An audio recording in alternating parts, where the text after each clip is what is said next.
Welcome back. All right, so 3 games tonight in the National Hockey League. That's it. Tomorrow night there's 12, and there's going to be 11 on at the same time. So kind of hit or miss. And then on Friday there's just 1 game. So I may take that night and do something with the wife. All right. So starting things off, we're going to talk about Florida and Pittsburgh.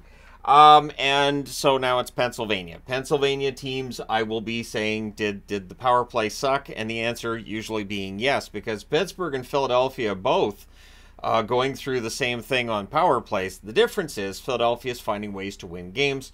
Pittsburgh right now a little more of a challenge. Bobrovsky versus Jarry in this one. Carlson has a slot shot that gets blocked.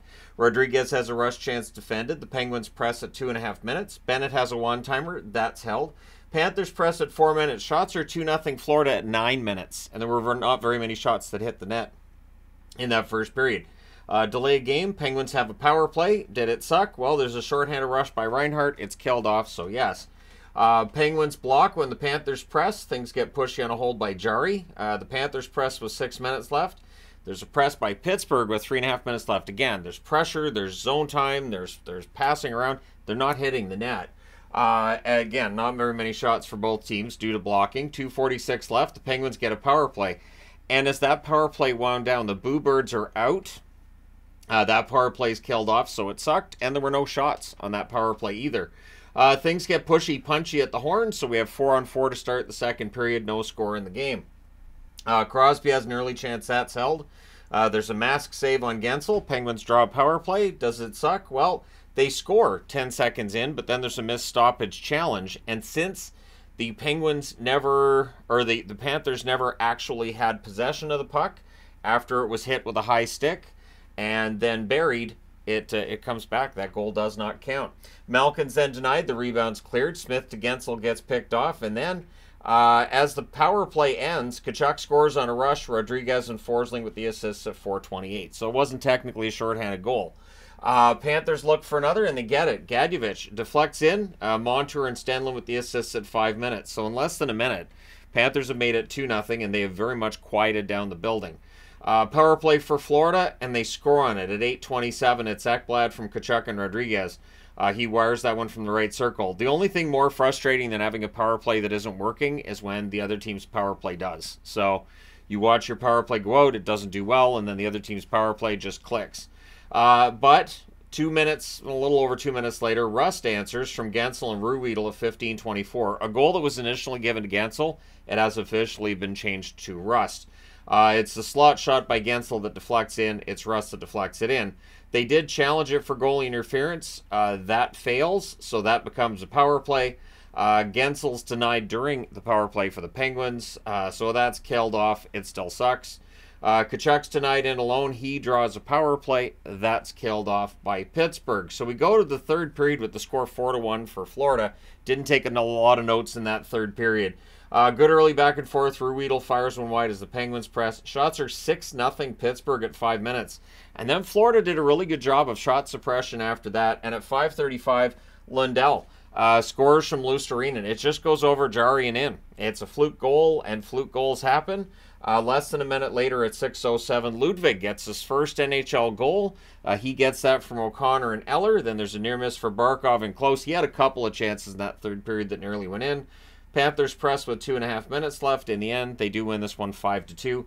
They go to 34-15-4 with the win. Pittsburgh 23-20-7 with the loss, and they stay 7 points back of a playoff spot. Shots on net, 4-3 Florida in the first, 12-11 Florida in the second, 13-7 Pittsburgh in the third. Final shots, 27-23 for Pittsburgh. Power plays, Florida 1 for 2, Pittsburgh 0 for 4. The hits are 15 apiece. Bobrovsky saves 25 out of 27, and Jarry saves 18 out of 23. So, yeah, all right, let's move it along. San Jose and Winnipeg. So this game ended up being of the not necessarily totally exciting variety. I don't know that Winnipeg's proven that they've gotten past their scoring troubles. So no, they did not move up the power rankings based on tonight's game, but they don't lose tonight's game. So it's Kakkonen versus Hellebuck. Kakkonen having another really good game tonight, and I think building up his stock as we get closer to the trade deadline. We'll see what San Jose does with their goaltenders. Early press by the Jets. Amberson has a shot that's kicked aside. McDonald has a rush chance that's defended. Burrows has a screen shot that's held. The shots are 4-0 San Jose, 6 minutes in. And then they just stopped getting shots. Stanley has a shot kicked aside. Jets press at 8 minutes. Momentum for the Jets after that slow start because they didn't allow another shot in that first period to San Jose. Connor has a chance in close. That's held. Jets draw a power play. It's killed off. 1 shot.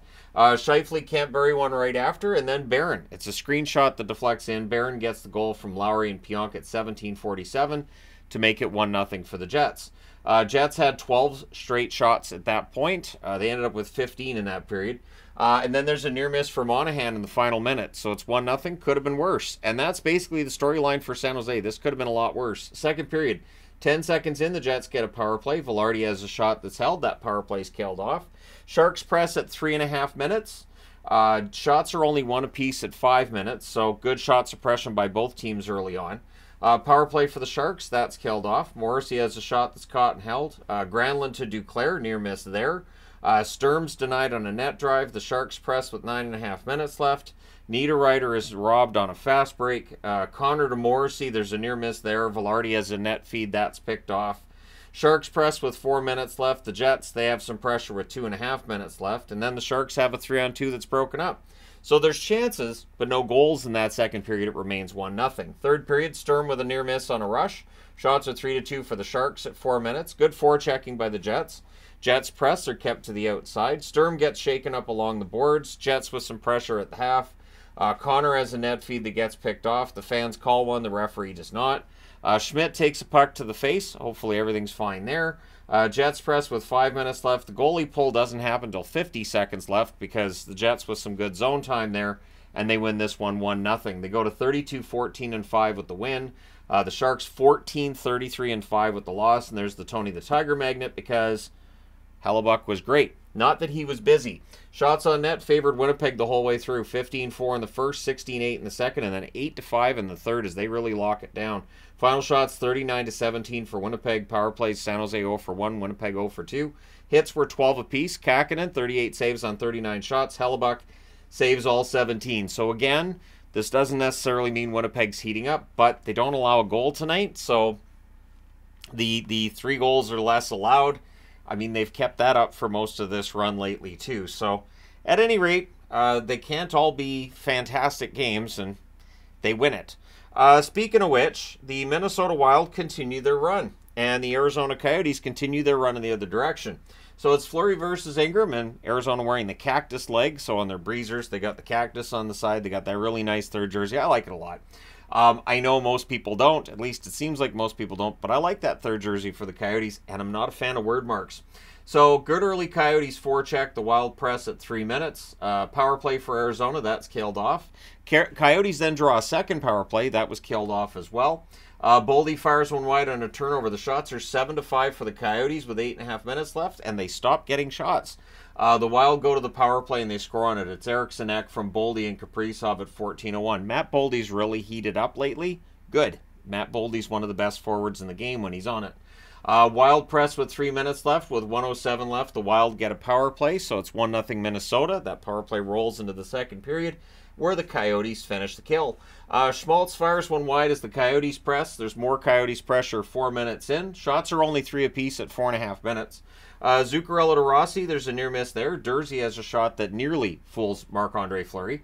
Coyotes press at 8 minutes. The Wild, though, not giving much of a path to the net at that point. We get a power play for the Wild. That's killed off. There's a shoulder save on a Schmaltz one-timer. Eriksson Ek has a rush chance that's held. McBain had a net feed that was held. The Coyotes press with 4 minutes left. The Coyotes score. There's a goalie interference challenge, and Tyson Nash got real quiet because I think he knew that was coming back, and it did. Krause to Michelli. That play gets too close to the net. Fleury decides to hold on.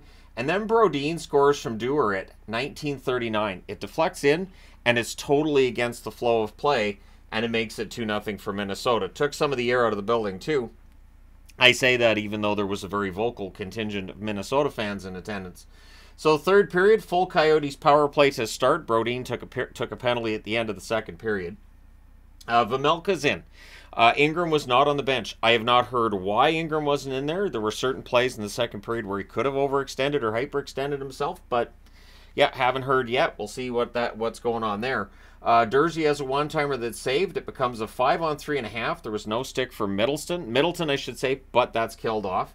Hayden's back with Keller and Schmaltz, but that line doesn't connect. Cooley ends up getting the Arizona Coyotes on the board. McBain and Valimaki with the assists at 5:21. He buries it on a net drive. It went 5-hole.